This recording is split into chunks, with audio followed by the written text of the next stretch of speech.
حلاوة الأكلة الشعبية بترد الروح ومغذية، حلاوة الأكلة الشعبية بترد الروح ومغذية، يا حلاوة الأكلة الشعبية.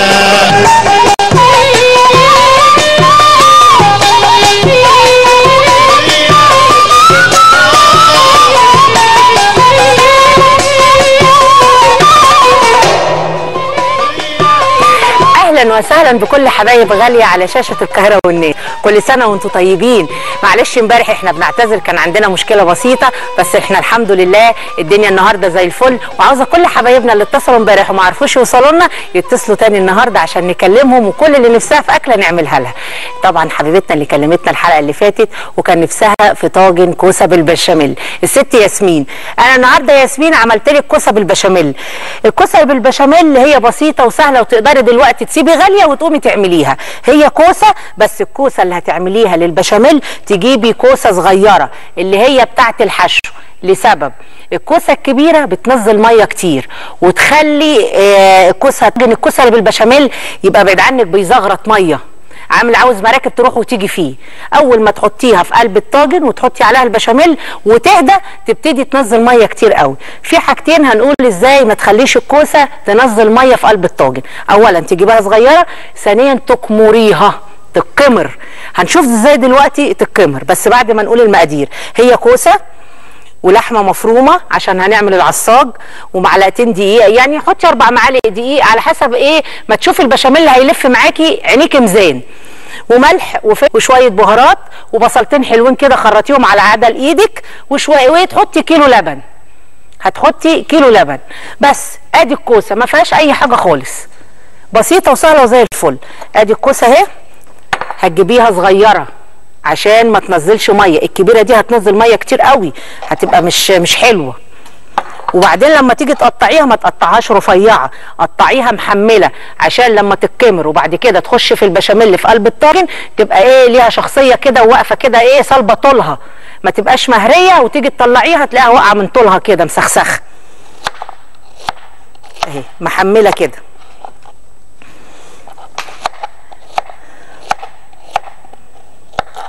بس اهي.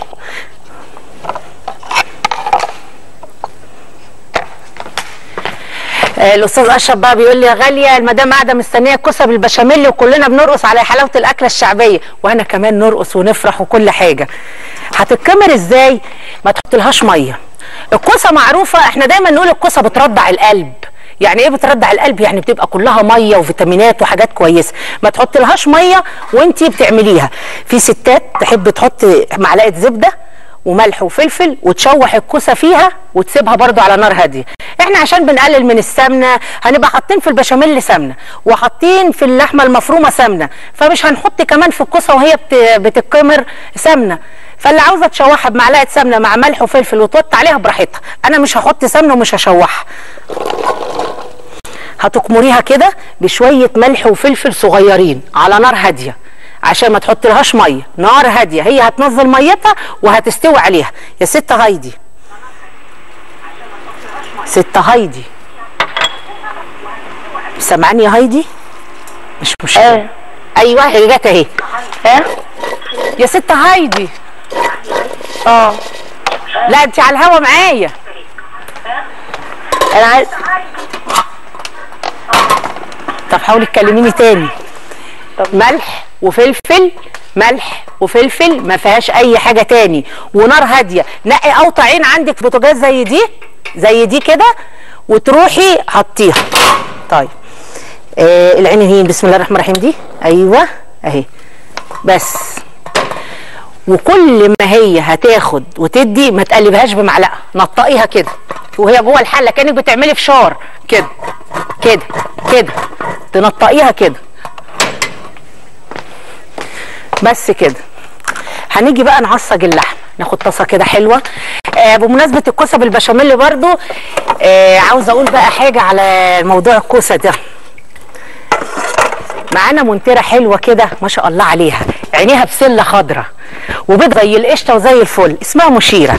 قالت لي يا غاليه انت النهارده هتعملي ايه؟ قلت لها انا هعمل كوسه بالبشاميل. قالت لي والنبي انا النهارده هسيب كل حاجه في ايدي، ولو غلطت ولا عملت اي حاجه ما تبقيش تعاتبيني بقى، ما هي المونتيره بتاعتنا، عشان خاطر اقعد ابص اشوف الطاجن ده بيتعمل ازاي عشان اعمله لحماتي. قاعده تقول في حماتها قصص واشعار. إيه انا بحبها قوي يا غاليه، نفسي اعمل لها حاجه حلوه يا غاليه. يا اختي ده دعوه الحما في السما، ربنا ان شاء الله يا مشيره يديكي بنت زي القمر وتسميها على اسم حماتك وتجيبيها عندي هنا في البرنامج. واديني هعمله لك اهو، خدي بالك بقى يا ستي يا اسامه.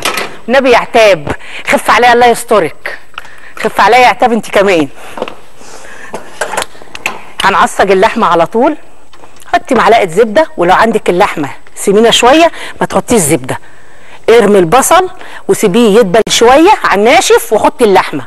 لو اللحمه دسمه كده جايباها مثلا دسمه شويه، لو جايباها مش دسمه على طول معلقه زبده وتروحي رامي عليها البصل متشوح. يا محمد، يا استاذ محمد. ايوه يا فندم. اهلا وسهلا باهل اسكندريه حبايبنا. اهلا بيكي يا مرحبتين. ايه الحاجات الحلوه اللي انت بتعمليها دي؟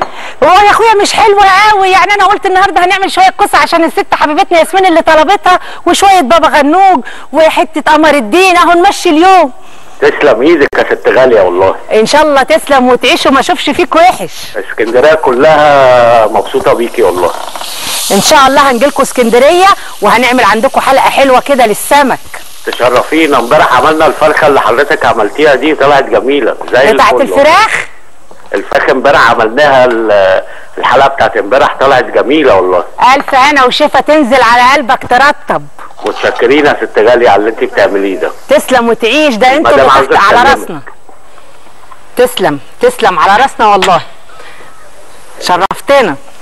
ايوه ست غاليه ازيك؟ يا مرحبا، اهلا بيكي يا حبيبتي. انا ام محمود واحمد. اهلا بيكي، ربنا يخلي ويكتر حلوه الفرخه بتاعتك اللي عملتيها امبارح، عملتها والله كانت جميله. الف هنا والشفا. عملتها للراجل والعيال عجبتهم؟ عجبتهم.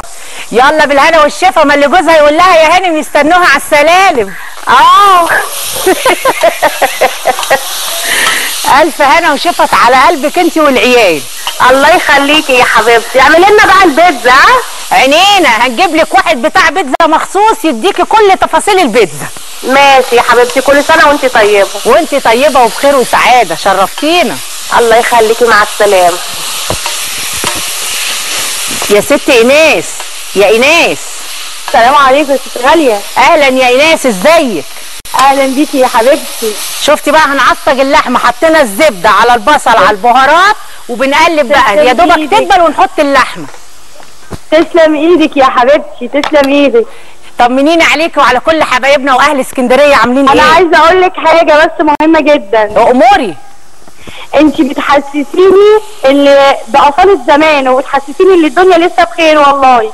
ان شاء الله تسلمي، ده بخير طول ما اللي زيك الناس الحلوه اللي زيك موجوده. ربنا، ويا ريت تكلميني بالله عليكي. حاضر عيني.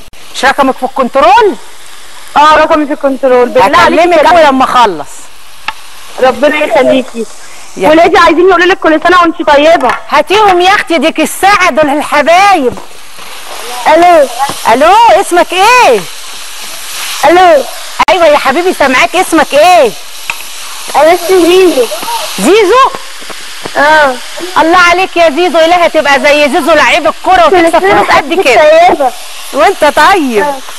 كل سنه وحضرتك طيبه. وانت طيب وبخير. نفسك في حاجه اعملها لك يا زيزو؟ ها؟ كل سنه وحضرتك طيبه. وانت طيب. والنبي ده انت امير. عايزه اعمل بيتزا. حاضر. بيتزا. اوعدك لازم اعمل لك بيتزا يا زيزو. عيني الاتنين. بيتزا. مع السلامه يا زيزو. كده الكوسه ما تحطيش فيها معلقه عشان ما تتهريش. يا ست حبيبه. انا ازيك يا ست غاليه؟ ازيك يا حبيبه يا ست الحبايب؟ انا اتصلت بيكي اول امبارح. معلش امبارح انت اتصلتي بيا امبارح؟ لا اول امبارح. اول امبارح؟ اهلا بيكي يا حبيبه. بس امبارح ما عرفتش اتصل. معلش امبارح كان عندنا عطل صغنون كده والحمد لله اتصلح وهتتكلموا براحتك. ماشي يا ست غاليه. تعرفي تغني يا حبيبه؟ لا مش بعرف. طب المره الجايه تحفظي يا حلاوه الاكله الشعبيه ونغنيها انا وانتي مع بعض. طيب انا هغنيها معاكي دلوقتي. طيب يا قمر.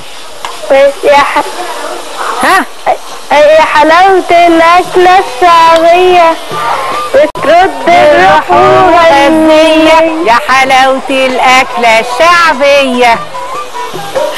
تسلميلي يا حبيبة قلبي. هو أنا ببعت على الخط محدش بيرد عليا. ازاي بقى؟ ده أنا النهاردة لازم أمسك كل اللي قاعدين على الفيس عشان خاطر يكلموك، وأنا نفسي أقعد أكلمك. يا أختي احنا ديك الساعة ولا تزعليش أبدا. ربنا يخليك. تسلمي وتعيشي، ألف سلامة يا قمر. كده يا أستاذ علاء تزعل مننا الناس؟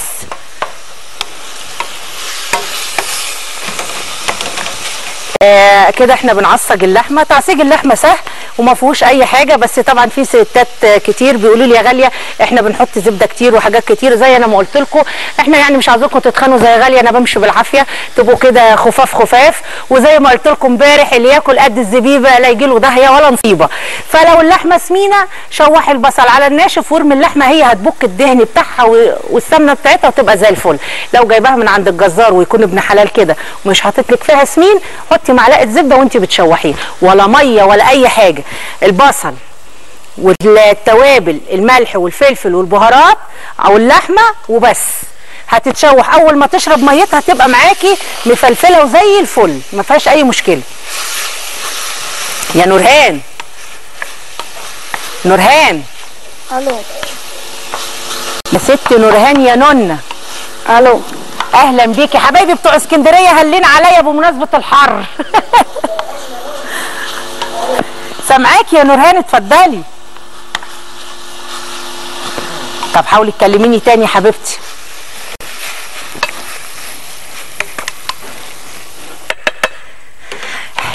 دايما نقول لما كده نعمل اكل خفافي ولا يبقى فيه سمنه ولا فيه حاجه، كنت دايما نقول ايه اللي عاوزه جمالها يدوم على وصفه الاكل تدوم. تبقي كده ايه مظبطه، تشوفي كده الحاجه خفافي وتعمليها تلاقي كده جمالك وقوامك وكل حاجه فيكي حلوه. يا ست ام عبد الرحمن. ايوه اهلا بيكي يا ست الحبايب. يا ست غاليه. اهلا بيكي يا مرحبتين. عامله ايه؟ ان شاء الله تسلمي وتعيشي. ايه اخبارك؟ الحمد لله احنا بخير، اخبارك انت ايه؟ الحمد لله. كنت فين من زمان وحشانه؟ تعيشي تعيشي. اتاخرت عليكم شويه، ربنا رزقني بالواد ياسين اخرني عن حبايبي حبتين. يلا ربنا يخليهولك يا رب. تسلمي يا ست الكل. كل سنه وانت طيبه. وانت طيبه وبخير وسعاده. الله يخليك، منورانا والله. تسلمي. شوفي الكوسه لما ما تحطلهاش ميه تبك هي ميتها وتشربها وتفضل خضره وحلوه ازاي. انا امبارح عملت الفراخ اللي انت عملتيها. ايه رايك؟ طلعت حلوه؟ طلعت جميله. عشان انت اللي عاملاها اكيد عملتيها احسن من غاليه. لا والله انت احسن. الف هنا وشفا على قلبك. الله يخليك، كل سنه وانت طيبه. وانت طيبه وبخير وسعاده، شرفتيني. يا رب تكون معانا على طول. بس ان شاء الله بدعواتكم، طول ما لو انتوا عاوزيني هاجيلكم، لو حد قال مش عاوز غاليه خلاص. ان شاء الله ان شاء الله. شرفتينا يا ست الكل. وانت طيبه. وانت طيبه. عبد الرحمن. الو ازيك يا عبو؟ ازيك يا ست غاليه؟ عامل ايه يا عبد؟ تمام الحمد لله. يا عبد الزبادي يا عبد. الله يخليكي. ازاي يا حبايبنا في اسوان عاملين ايه؟ تمام الحمد لله. كويسين؟ بيسلموا عليكي. ان شاء الله تسلم. شفت انا عندي شوال مليان كل حاجه من عندكم من اسوان. واسوان معروفه بالطيبه طبعا. يعني كل حاجه موجوده عندي من اسوان. بعمل بقى في رمضان ايش دوم على حلف بر على كركري على عرقسوس، كل حاجاتكم الحلوه بتاعت اسوان. ده انتوا الكفوف البيضه الجميله. الله يخليكي. ويا ريت بقى كده لما اجي لك اسوان بس لما الجو يرطب حبتين. الجو اساسا معروف ان اسوان يبقى حر. حاضر يا حبيبي. بقول لك يا ست غاليه هستاذنك بس، مامتي كانت عايزه طريقه المكرونه البشاميل عشان هتعملها النهارده. المكرونه البشاميل؟ طب بص، شيل الكوسه وحط مكرونه مسلوقه. ايه رايك؟ ماشي. هي الطريقه اللي انا بعملها، بس شيل الكوسه وحط مكانها مكرونه مسلوقه. ماشي. زي الفل كده؟ ماشي. ماشي يا حبيبي، تسلم. ماشي. ادي اهي اول لما تنزل ميتها. واخده بالك يا ست مشيره عشان انت حابه حماتك قوي تعملي لها الحاجه مظبوطه اهي، تبقى ما فيهاش ميه خالص وتنشف. ادي اللحمه كده اتعصجت وبقت ورد وفل وريحتها مسك. هنطلع فاصل نشوف بقى قصه اليميش اللي غالي مولع وازاي نمشي نفسنا حتى لو بشويه سوداني زي غالي.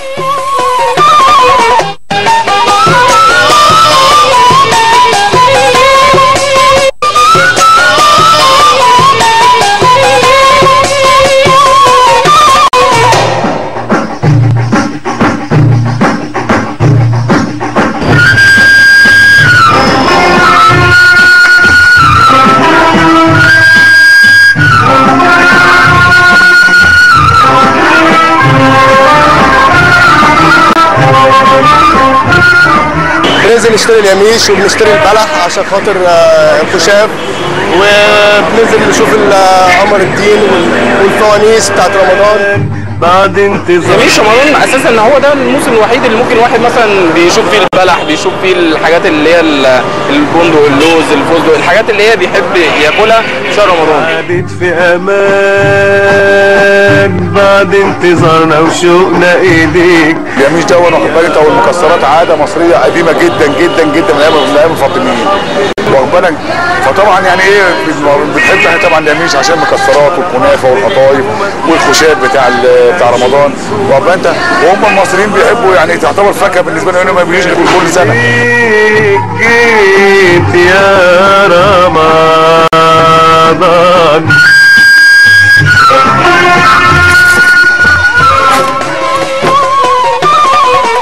رجعنا تاني بعد الفاصل بعد ما شفنا يميش رمضان وهلة رمضان الحلو علينا.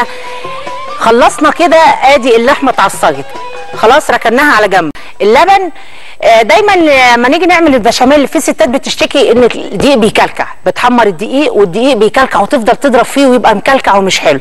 احنا النهارده هنعمل طريقه بسيطه وسهله وفي نفس الوقت هتوفر ان انت تحطي زبده كتير. يعني يقول لك ايه، لو هتحطي 4 معالق دقيق تحطي 4 معالق زبده، لو تحطي 5 معالق دقيق تحطي 5 معالق زبده. طب وبعدين هنفضل نحط ده قد ده وبعدين تلاقي الزبده كتير قوي والدنيا معاكي مش متظبطه. احنا النهارده هنعمل حاجه ممكن كمان تنفع اللي عاوزين يعملوا دايت، اللي مش عاوزين يحطوا زبده خالص، ده لو انت كمان مش عاوزه تحطي زبده. الطريقه دي هتتحكمي ازاي تحطي زبده في البشاميل. احنا هنحط معلقه واحده كفايه قوي على ال4 معالق دقيق، معلقه واحده بس. هتحطي اللبن على النار في الملح والفلفل اهو ومعلقه الزبده. يعني ادي معلقه زبده واحده اهي كفايه قوي، ومعاها الملح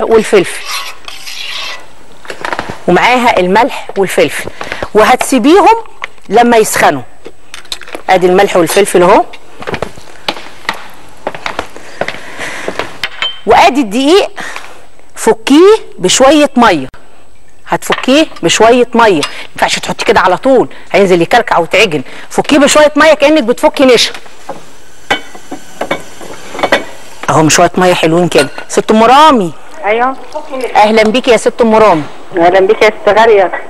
كل سنه وانت طيبه وبخير. وانت طيبه يا حبيبتي بالف خير. تسلمي، بس وطلي التلفزيون شويه وعشان النهارده احكي لك حكايه هتعجبك. من عينيا. اخبارك ايه؟ تمام ان شاء الله. تسلمي وتعيشي. تسلم ايديك على كل اللي انت بتعمليه يا ست غاليه. ده انتوا اللي ناس بركه وكلكم بركه وبتعملوا احسن من غاليه. الله يبارك فيكي يا رب. عايزاكي بقى تقولي لي صينيه الفراخ بتاعت امبارح عشان طبعا البرنامج قطع امبارح وما شفتهاش كويس. يا اختي على حبه عيني. تسلم عيونك. عيني. نزلوا لها المقادير وانا هشرحها لك دلوقتي بالتفصيل. تسلم عيونك يا ام ياسين. ان شاء الله. حاضر عينيا. عينيا انت تأمري. هتحطي بقى في البشاميل بعد ما حطيتي كده السمنه والملح والفلفل، تحطي وتقلب كانك بتعملي كريمه. شفتي الكريمه؟ تحطي وتقلب لحد البشاميل ما يربط معاكي اهو. النهارده عندنا حدوته حلوه قوي هحكيها لكل حبايبنا، كل حاجه حلوه قوي قوي وما بتطلعش غير لما تعملي كل حاجه بنفس صافيه، بنفس صافيه. وحدوته النهارده ان انت ما تقفيش ساكته مهما ده يقول لك وحش. طب انا ناس كتير قوي قوي بيقولوا لي يا غاليه اكلك مش حلو، اكلك مش عارفه بلدي شويه، اصلي مش عارفه ايه. وكل ما يقولوا لي ويحاولوا ان هم يقللوا من كل حاجه الستات الحلوه الجميله اللي بتعملها في البيت، او يقولوا لي ده وحش او يقولوا لي ده حلو، كل ما يقولوا لي وحش اعمل عشان يبقى احسن، كل ما يقولوا لي الحاجه اللي بتعملها مش كويسه اعمل عشان يبقى احسن. فانتوا لازم كده، لازم كل واحد كده. يا ست جيجي. الو، ازيك يا ست جيهان؟ ازي حضرتك؟ عامله ايه من ورا الشاشه؟ الحمد لله، احنا بخير وسعاده طول ما انتوا بخير وسعاده. كل سنه وحضرتك طيبه. وانت طيبه وبخير. انا مبسوطه قوي باكلك، واللي يقول لك ده بلدي يبقى ما بيفهمش في الاكل. لا، الناس كلها بتفهم في الاكل، انا بقول كده علشان كل حاجه. يعني انت مثلا، انا النهارده عندي حدوته حلوه قوي. لو انت الناس بتتريق على على اي حاجه انت بتعمليها، ده المفروض يديكي حاجه يخليكي للاحسن، ما ترجعيش لورا، تروحي لقدام. لا، تسلم ايديكي بجد على اللي انت بتعمليه. شفتي البشاميل كمان اهو طالع زي الكريمه وما فيهوش حاجه، في حاجه يعني بصي ما فيهوش اي حاجه خالص. لا تسلم ايديكي، الله ينور عليكي. تسلمي وتعيشي. انا ممكن اشكر مرات ابني؟ اتفضلي. يا نهار ابيض، تحت امرك حبيبتي. وبنوتي علشان انا ما عنديش بنات، وهي بنوتي، ويا ربنا يخليها لنا يا رب، وتملى علينا البيت بركه، وتجيب لي بنوته اموره زيها. يبقى انت حمات مشيره. ايوه ايوه كده. ايوه ما شاء الله عليكي. ما دام قلت تجيب بنت تملاها لنا بركه يبقى انت حمات مشيره. ايوه. النهارده شرفتينا وانستينا، ولازم اخد رقمك واكلمك بعد الهوا. الله يخليكي، تنوريني. شرفتينا يا ست الحبايب النهارده. ادي البشاميل بيبقى سهل، في بيحب يحط بيضه، في ما بيحبش، زي ما تحب. اهو هنحط حبه في القعر كده. الكوسه اهي، بصوا عملت ازاي اهي، سخنه عليا. انا بقى مش تايبه، يعني المثل يقول لك حاسب يدك من المرق لا تتحرق، وغاليه برضه تمسك الحاجه سخنه اهي. ما تنزلش ميه وتبقى كويسه، اعمليها على الناشف، ما تحطيش فيها اي ميه خالص، اي ميه اهي. هنحطها كده. يا ست ام يوسف. ايوه اهلا بيكي. اهلا بيكي، ازيك يا ست غاليه؟ تسلمي وتعيشي يا ام يوسف. وحشتينا. ما تشوفيش وحش. ايه رايك النهارده لما انا عماله اقول لك بقى كل اللي يقول لك على حاجه وحشه ولا يحب ان هو يكسر مقاديفك، ما تقفيش وتحطي ايدك على خدك وتقولي لا ده فلان قال لي فانا خلاص بقى مش هفكر. ايه رايك في الموضوع ده؟ تسلم ايديكي على اللي انت بتعمليه. مش يا اختي المثل بيقول لك اللي فيه ايد عين وراس يعمل عمايل الناس. ايوه انا عملت الفرخه بتاعتك، انت عملتيها امبارح، النهارده بعملها. طب الف هنا وشفا، الف هنا وشفا على قلبك. لو ما عندكيش عيال صغيره ممكن تحطي لها سنه شطه او قرن فلفل اخضر يخليها لك. عندي يوسف ودنيا. ربنا يخلي ويبارك يا رب. عندي 2 في الثانويه. اللهم صل على النبي. الثانويه العامه؟ لا، عندي يوسف صنايع وعندي دنيا في تجاري. ربنا يخليهم لك، وكمان كل حبايبنا واولادنا اللي بيمتحنوا في الثانويه العامه، ربنا يا رب كده يوقف لهم ولاد الحلال وينصرهم يا رب. وبعدين يا عيني بيمتحنوا في عز الصيام. ربنا ينجح كل من كان يا رب. يا رب يا رب يا رب. شرفتينا النهارده. وحشتينا، وبقول لك كل سنه وانت طيبه. وانت طيبه وبخير يا ست الكل، مع الف سلامه. هنحط الطاجن ده في الفرن اهو. يا ايمان، يا ست ايمان. نعم. يا مرحب بيكي. مرحب بيكي. النار دي عاليه كده، هنوطي شويه. اهلا يا ايمان. ازيك يا حاجه جاريه؟ ازيك يا ست جاريه؟ تسلمي لي، واهل المنصوره الكرام. منوره الشيشه والله. ده بنورك يا حبيبتي. ممكن معلش اتفضلي. ممكن تقولي معلش طريقه الرز البسمتي؟ انتوا عندكم في المنصوره بتزرعوا الرز البلدي اللي مفيش حد بيعرف يزرعه. بس لو عاوزه رز بسمتي ماشي اقول لك. عينيا الاثنين. حاضر. انت جيتي يعني في جمل؟ عيني الاثنين. تسلمي، الف سلامه. هنعمل بقى النهارده كمان بتنجان بابا غنوج. البتنجان عشان تجيب البتنجانه حلوه ومش مبزره ومش مره وما فيهاش اللبايه قد كده، وتيجي تحطيها في حنكك تلاقيها مره علقم، تخبطي عليها كانك بتخبطي على بطيخه. لو صوتها عالي وصباعك غرس فيها، شوفوا صباعي غرس ازاي، وصباعك غرس كده، تعرفي ان هي قلبها حلو، قلبها حلو، بيبقى مسكر وزي الفل بقى. بس البتنجان ليه مواسم، في الصيف بنلاقي الايه البتنجانه الطويله اللي تشبه العروس بس مدملكه شويه، ده بيبقى بتنجان صعيدي، تاخدي منه وتاكلي ما تقوليش لا. هيشويه على البوتاجاز، ممكن تحطي بصلايه تشويها معاه لو حبيتي زي ما تحبي. انا هولع عليها واقول لكم على المقادير عشان تتشوي معانا. عندك فرن دقلجيها، احنا كنا بندقلجه ورا الخبيز على طول يتشوي، اول ما يطلع نقعد بقى نعمل بقى ونفسخ ونعمل فيه كانك بتفسخي في ديك رومي.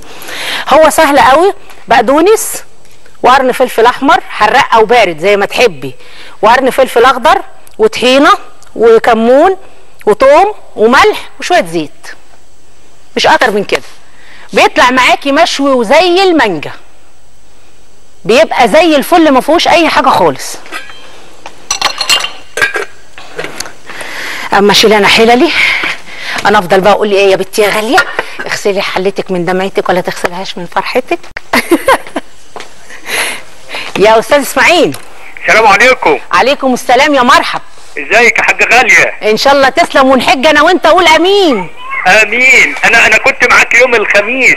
اهلا وسهلا. وكان الاستاذ عصمت موجود. اهلا بيك، اهلا وسهلا. والله انت كنت وحشانه جدا جدا جدا. ان شاء الله ما تشوفش وحش. والنهارده بقى هحكي لك حدوته، بما انك بقى كنت معايا يوم الخميس، ايه رايك النهارده هنحكي حكايه حلوه؟ لا استنى انا عايز اقول لك على حاجه. اتفضل. انت اول يوم كنت عامله فته. ايوه كان ندر. استنى، انا عارفه لو كنت اعرف كده كنت عزمتك يوم الجمعه. عارفه كنا عاملين ايه؟ ايه؟ كوارع وبمبار ولحمه وفته. لو اعرف والله كنت عزمتكم. اللهم صل على النبي. وبعدين بقول لك ايه، انا بتصل من يومها، يعني بتصل، عارفه قالوا لي ايه؟ قالوا لي لا ما تتصلش النهارده عشان الست غاليه غاليه. ده انتوا اللي غاليين وعلى راسي من فوق، وانت شرفتني. واعمل لي الاكله دي يا اخويا وانا اجي لك طايره.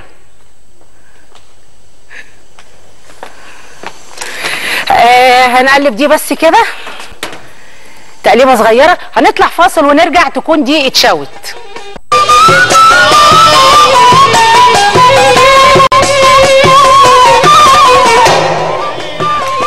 رجعنا تاني بعد الفاصل، بعد ما حطينا الطاجن في الفرن وحطينا البتنجان يتشوي. البتنجان افضلي قلبيها، يعني قلبيها على الجنبين، يعني كده هي استوت من هنا ومن هنا، هو ما بياخدش وقت على عين البوتاجاز، وتوقفيها كده على قد ما تقدري. حاولي تاخدي كل جنابها وما تسيبيهاش تفرغ، يعني ما تحطهاش مده طويله على عين البوتاجاز ولا حتى في الفرن، هتلاقيها فرغت وطبقت وما بقاش فيها. يعني خليها مستويه معقول. نشوف بس الطاجن عشان النهارده معانا ضيفه حلوه قوي زي القمر. بسم الله الرحمن الرحيم. اللهم صل على النبي. هو محتاج بس اضيره شويه اهو كده. معلش يا استاذ هاني استحملني يا اخويا شويه، عشان بس اضيره كده عشان ما يتشعفش من جنب ويسيب جنب. ماشي كده بس. فاضل له بس قمحايه صغيره. النهارده بقى هستقبل ضيفتي الجميله الصغنونه اللي زي القمر. اتفضلي يا بنوته يا قمر.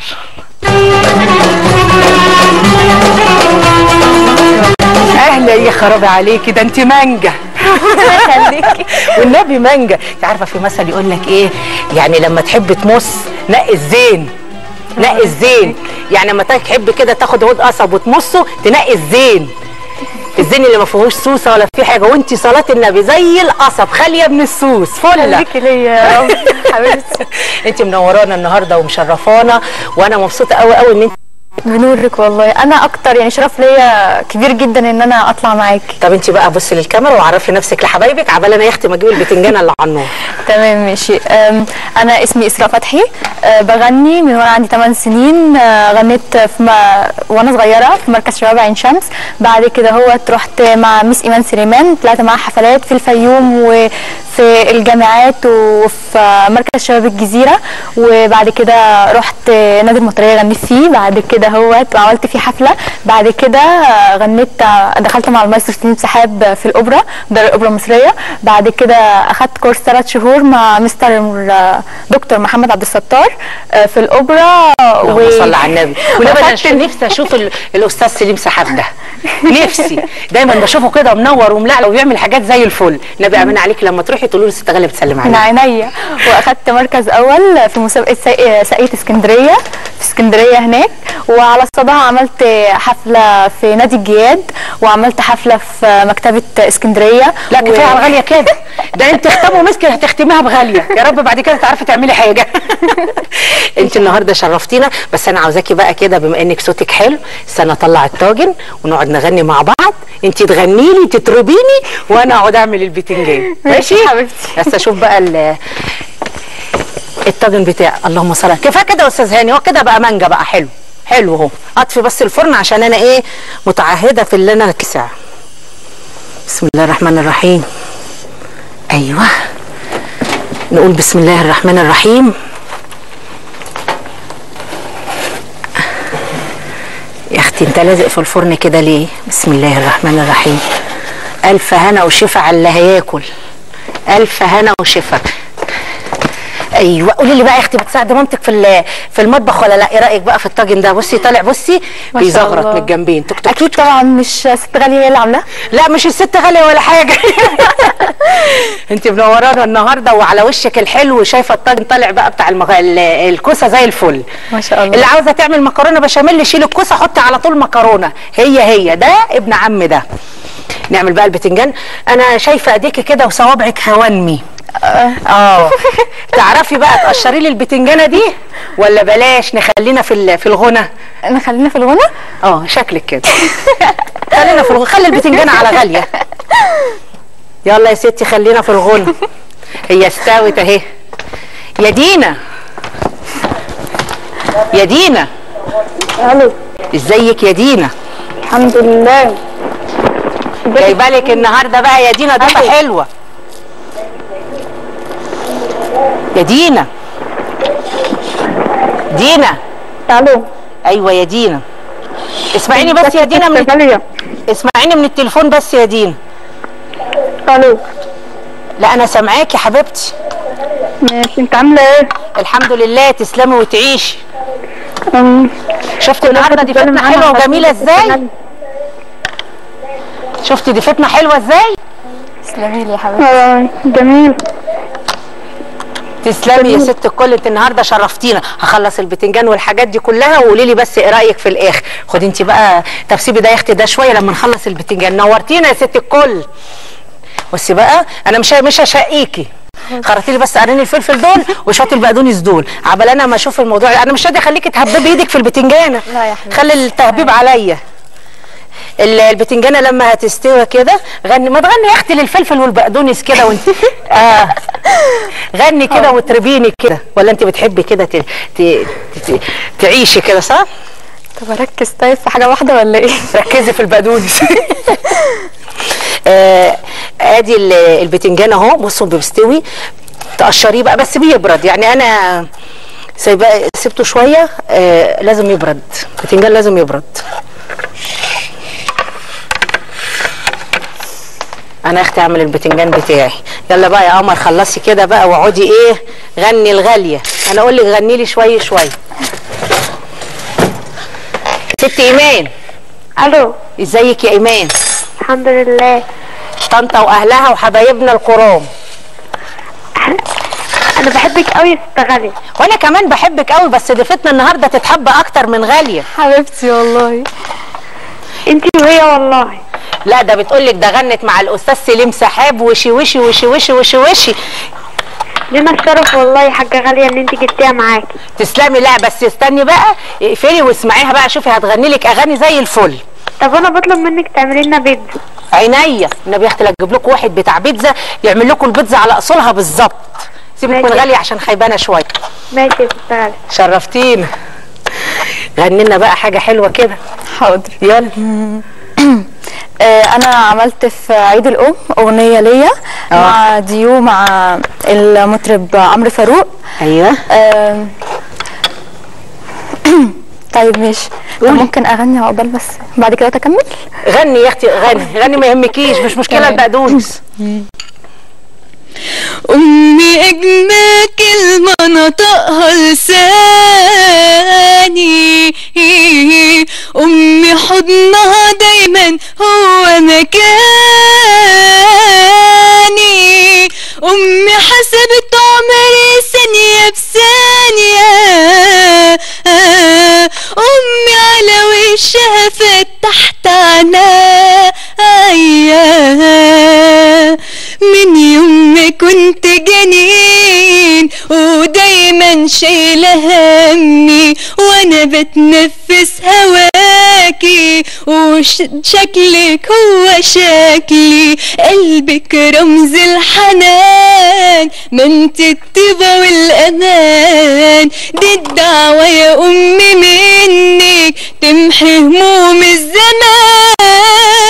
وفي عيدك يا امي هجيبلك 1000 وردة ووردة. ده الدنيا يا امي الحب طبعا ليكي شاهدة، وفي عيدك يا امي هجيبلك 1000 وردة ووردة. ده الدنيا يا امي الحب طبعا ليكي شاهدة. ده الدنيا يا امي الحب طبعا ليكي شاهدة. اللهم صل على النبي. الله اكبر الله اكبر عليكي. حدرجه بدرجه والعين عليكي بارده. هنطلع فاصل ونرجع عشان نعمل قمر الدين واشوف هي خرطت لي ايه.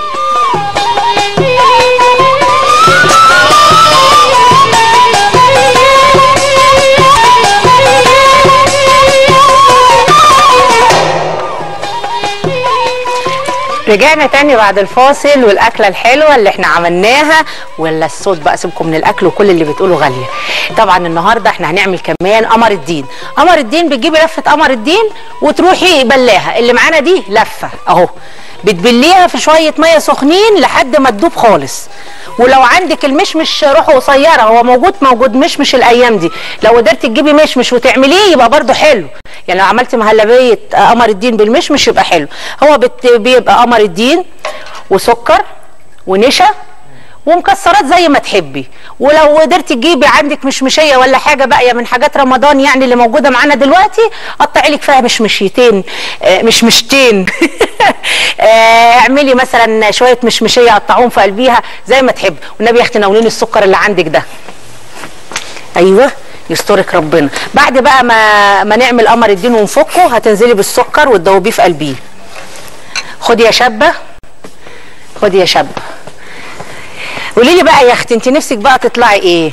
انا؟ بغني، اطلع مغنيه. مغنيه؟ يا اختي يعني غير بقى الغنى. عاوزه اطلع مطربه. ناوليني شفشق الميه ده. وانا بصراحه كنت يعني بفكر ان انا مش بس ان انا اغني، لا ان انا ادرسها كمان، يعني مش بس كهوايه، لا ان انا ادرسها. اخش اكاديميه الفنون او الموسيقى العربيه. ايوه يعني تبقى برضه كدراسه. يعني انا اسمع دايما كل ما اقول لواحد انت عاوزه يقول لك انا عاوزه اطلع مهندس، انا عاوزه اطلع دكتور، انا عاوزه اطلع مش عارفه ايه. حلمي الهندسه لان انا يعني حلوه في الرياضه وكده. طب تعالي مطرحي تعرفي تقلبي؟ يا حبيبتي. طب امسكي كده قلبي بايد وامسكي بايد قبل ما اجيب النشا وافكه بشويه ميه. خدي بس شويه المشمشيه دول واسقطيهم كمان. انت بتساعد امك في البيت ولا لا؟ على قسم المواعين. قسم المواعين؟ انتوا بقدمونها اقسام يا اختي؟ يا اختي انا بتكلم على قسم الطبيخ. بتساعديها في البيت ولا لا؟ بساعدها بروق كده بقى البيت يا ستي ياسمين. الو ازيك يا تطير؟ اهلا وسهلا بيكي يا ياسمين. ايه الحلاوه دي؟ شكرا على اللي انت عملتيه النهارده. تسلمي. ده النهارده انا صوت حلو واكل حلو وصوت عمل وعبقريه النهارده حلو. ست ياسمين انا اللي وعدتك على الاكله بتاعت امبارح. والنبي ده انت بنت حلال مصفيه اهي قدامك اهي. قدامك اهي. ايه الحلاوه دي؟ تسلم ايدك. شوفي سهله وبسيطه. وكمان انا بعد ما اخلص قمر الدين هقول لك انا لسه ما غرفتش بابا غنوج ولا هرسته، هقول لك كمان تعمليه ازاي حلو. حطي بعد ما تشوي البتنجان حطي كله على قلب بعضه، حطي الفلفل الاخضر على الثوم على الزيت على كله واهرسيه والطحينه. هجيب حاجه النهارده احضرها واعملها بكره. الف هنا وشفا على قلبي. جميله، تسلم ايدك اللي انت عملتي، وعدتيني بحاجه وعملتيها، تسلم ايدك يا رب. الله يخليكي، تسلمي. كده انت تسلم دوبتي ايدك يا رب، السكر. ربنا يخليكي كده. شرفتينا يا ست الكل. انا بدوب لك النشا. اول ما يبتدي قمر الدين كده يسخن وتحطي بقى تسقطي فيه شويه مشمش كده من المشمش طالع. المشمش روحه ضيقه ما بيقعدش كده، ان قعد شهر نقول له يا حلاوتك. هو دلوقتي موجود. يا ست سماح. الو، ازيك يا ست سماح؟ ازيك يا ست غاليه؟ كل سنه وانت طيبه. وانتي طيبه يا رب كده، ودايما منوره الشاشه ومنوره الدنيا كلها. تسلمي وتعيشي يا ست الكل. وبعدين انا عاوزه ليه في حكايه عاوزه احكيها كده، ويا ريت بس انت كده تبقي تسمعيني وتقولي لي يا غاليه عاوزه اسمعها منك. قلبي عشان ما يكلكعش، ادي على طول. يا بس انا عايزه اقول لك حاجه. اتفضلي. انا عايزه اقول لك يا ماما غاليه، عشان انت غاليه على الدنيا وعلى قلبي وعلى الناس كلها. تسلمي وتعيشي وانت على راس غاليه من فوق. تسلمي لي يا رب. تسلمي لي يا ست الكل. اسمعي بقى مني الحكايه بقى النهارده. احكي بقى الحكايه، بس عايزه اقول لك تسلمي لي على عم مرسي وعم ادري. حاضر، عيني ربنا يخليكي يا رب، وتفضلي كده مكمله معانا لحد بعد رمضان. دعواكم ان شاء الله ان شاء الله. تسلمي. قلبي اوعي يكلكع منك، اوعي يخرز، ادي على طول كده. لو خرز منك هيبوظ. انت واخده بالك؟ ادي على طول كده لحد ما يلف. استنى اما اعلي لك النار. يلا بصي بقى وانت بتقلبي هحكي لك حكايه حلوه. تمام. بصي بقى بما انك بقى. ايوه. بصي يا ستي، كان يا مكان يا سعد يا اكرام، كان في واحد اسمه سعد ومسعود. يعني سعد كده مسعود. انت واخده بالك؟ انا دايما كنت اقول يا عم سعد الله. كان بيخيط مراكب. عارفه الشراع بتاع المركب التخين ده؟ لفي الشراع بتاع المركب التقيل ده. ايوه. كان بيخيطه كل سنه، يخيط مجموعه حلوه ويروح بيها فين؟ يروح بيها على بلد تانية يبيعها. وجي بقى مره في سنه من السنين واحد سبقه. ايوه. وراح خد فصل وراح باع في البلد دي. الراجل راح لقى كل الناس اشترت، قعد على جنب بالقماش اللي مخيطه، يا حول ولا قوة الا بالله، ويقول يا حيرتي يا ديرتي هعمل ايه في اللي انا عملته ده؟ انا خسرت، ده انا بيتي اتخرب. ورايح وجاي يتنقوز يا اختي، اللي يقول له اعمله بلاطين، واللي يقول له مش عارفه اعمله ايه، بالله اشرب ميته، واللي يقول له افسر، واللي يقول له مدري. في الاخر خالص جه واحد قال له ايه؟ خليك قاعد بيه على جنب، والنبي بقى اعمله بناطيل والبسه. الفكره ضربت في دماغ مين؟ عم مسعود ده. ايوه. الفكره ضربت في دماغه، وراح واخد القماش وراح عايد تصنيعه وعملوا بناطيل. وجه على البلد، يا اهل البلد انا عندي بناطيل قماشه جامده ومتينه، حاجه ما فيش منها تعيش معاك السنين. الناس اتلمت، فضلوا يقلبوا ويشتروا. الراجل باع وكسب، وقال لهم السنه الجايه هرجع لكم، بس هنعمل شويه تعديلات، هنعمل فورمه جديده، نحط زراير، نحط سوسته، هنعمل اشكال جديده. الناس قالوا هنستناك تاني. وبعد ما كان الراجل بيقول يا خراب بيتي، التريقه اللي خدها خليته عمل حاجه جديده لقدام، وكسب اكتر من الاول، وبقى احسن من الاول. حل مشكلته. يعني حول الفشل لايه؟ لنجاح. اسم الله عليكي. ادي مهلبيه قمر الدين بالمشمشيه. يا زياد. الو. ازيك يا زياد؟ امسكي بقى فدغي لي بقى ده كده بايديك الحلوه، فدغيه، اديله تفديغه كده، ما تحسسيش عليه يا اختي. فدغي. حاضر. الحمد يا لله. زياد. السلام عليكم. وعليكم السلام. ازيك يا ست غاليه؟ تسلم. هبعت لك طبق قمر الدين يا زيزو. الله يخليك. ايه رايك في قمر الدين بقى؟ حلو قوي، بسم الله ما شاء الله على ايدك. وطي التلفزيون يا زيزو عشان تسمعني. انا سامع حضرتك.